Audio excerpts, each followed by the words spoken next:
Woo!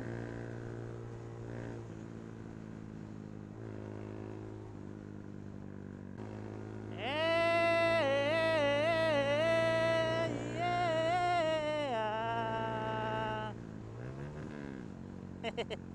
Hey, yeah, yeah, yeah. Yeah. Tadadadadadadadadadadadada. Sana hindi umuulan sa Cagayan. Pag uwi ko natin kagabi, sobrang lakas ng ulan sa Cagayan, guys. Pero pagdating natin somewhere in dito pa lang sa may ano, Gusa, wala nang ulan eh. Ay hindi Gusa, Kugman. Tuloy-tuloy na going to Puerto, walang ulan. Taguluan, Villa, Hasaan, walang ulan, guys. Kaya pagdating natin sa bahay, tayo yung naulanan. Bakit? Naulanan tayo ng bunganga ni Mrs.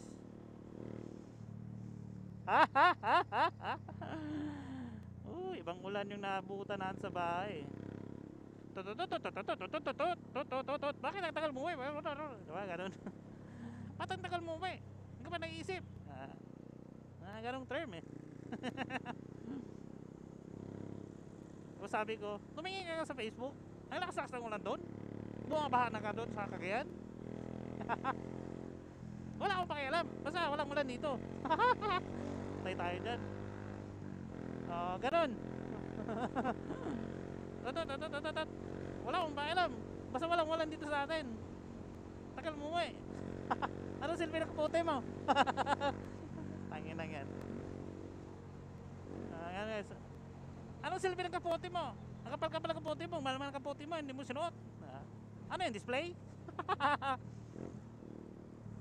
Ang rason naman ng rider. Kasi naman, magkakapote ako, init-init. Ay, init-init sa katawan. Wala namang ulan.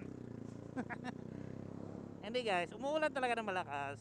Paglabas lang talaga natin, nagpatila tayo ng kaunti. Paglabas natin sa mall, humina na yung ulan. Pero sobrang traffic, no? Kasi nga, bumabaha sa daan. Bumabaha dun sa may somewhere in SM, somewhere in Pure Gold. At the same time, sobrang traffic dun sa may bridge ng Gusa. So, yun. Medyo natagalan tayo dun. Pagdating sa bahay, iba ang ulan eh. Tat. Ulan ng bunganga ba? Woo! Kaya, anyways, okay lang yan.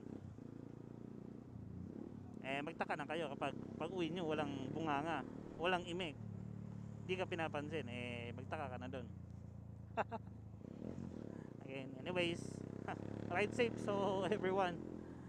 Ride safe sa mga kasabay natin, mga 4 wheels man, mga 3 wheels man, o 2 wheels man. Ayan. Always focus on the road. Let's go.